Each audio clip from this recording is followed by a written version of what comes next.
Telugu film ഇൻഡസ്ട്രിയിൽ super വിജയമായി തീർന്ന കിരൺ അബ്ബാരം നായകനായ പാൻ ഇന്ത്യൻ ചിത്രം മലയാളത്തിലും റിലീസിനെത്തുന്നു. നവംബർ 22-നാണ് ഈ ചിത്രം കേരളത്തിൽ റിലീസ് ചെയ്യുന്നത്. ദുൽഖർ സൽമാന്റെ വേഫറർ ഫിലിംസാണ് ഈ ചിത്രത്തിന്റെ കേരളത്തിലെ വിതരണാവകാശം നേടിയിരിക്കുന്നത്. ചിത്രത്തിന്റെ മലയാളം ട്രെയിലർ ഉടൻ റിലീസ് ചെയ്യും. പീരീഡ് ആക്ഷൻ മിസ്റ്ററി ത്രില്ലറായി ഒരുക്കിയിരിക്കുന്ന ചിത്രത്തിന്റെ രചനയും സംവിധാനവും നിർവഹിച്ചിരിക്കുന്നത് നവാഗതരായ സുജിത്, സന്ദീപ് എന്നിവർ ചേർന്നാണ്. ശ്രീ ചക്രാസ് എന്റർടൈൻമെന്റിന്റെ ബാനറിൽ ചിന്ത ഗോപാലകൃഷ്ണ റെഡ്ഡിയാണ് ഈ പാൻ ഇന്ത്യൻ ചിത്രം നിർമ്മിച്ചിരിക്കുന്നത്.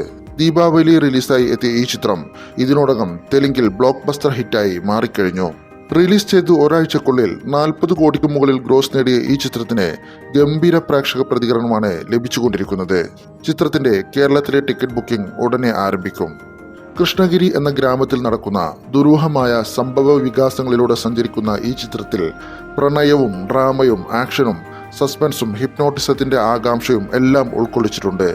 അഭിനയ വാസുദേവ് എന്ന പോസ്റ്റ്മാനായാണ് കിരൺ ഈ ചിത്രത്തിൽ വേഷമിടുന്നത്. സിനിമയിൽ മികച്ച പ്രകടനം കാഴ്ചവെച്ചിരിക്കുന്ന കിരൺ അബ്ബാരത്തിന്റെ വമ്പൻ ആക്ഷൻ രംഗങ്ങളാണ് ഈ ചിത്രത്തിന്റെ ഹൈലൈറ്റുകളിൽ ഒന്ന്. തൻവിറാം, നയനി സരിക എന്നിവരാണ് ഈ ചിത്രത്തിലെ നായികമാർ. തെലുങ്ക് കൂടാതെ തമിഴ്, കന്നഡ ഭാഷകളിലും ഒരുക്കിയ കായുടെ മലയാളം പതിപ്പാണ് ദുൽഖർ സൽമാന്റെ വേഫറർ ഫിലിംസ് കേരളത്തിൽ വിതരണത്തിന് എത്തിക്കുന്നത്. കൂടുതൽ മൂവി അപ്ഡേറ്റുകൾക്കും സിനിമാ ലോകത്തു നിന്നുള്ള മറ്റു വിശേഷങ്ങൾക്കുമായി നിങ്ങൾ നമ്മുടെ ചാനൽ സബ്സ്ക്രൈബ് ചെയ്യുക. വീഡിയോ ലൈക്ക് ചെയ്തും അഭിപ്രായങ്ങൾ കമന്റ് ചെയ്തും നമ്മുടെ ചാനലിനെ സപ്പോർട്ട് ചെയ്യണമെന്ന് വിനീതമായി അഭ്യർത്ഥിക്കുന്നു.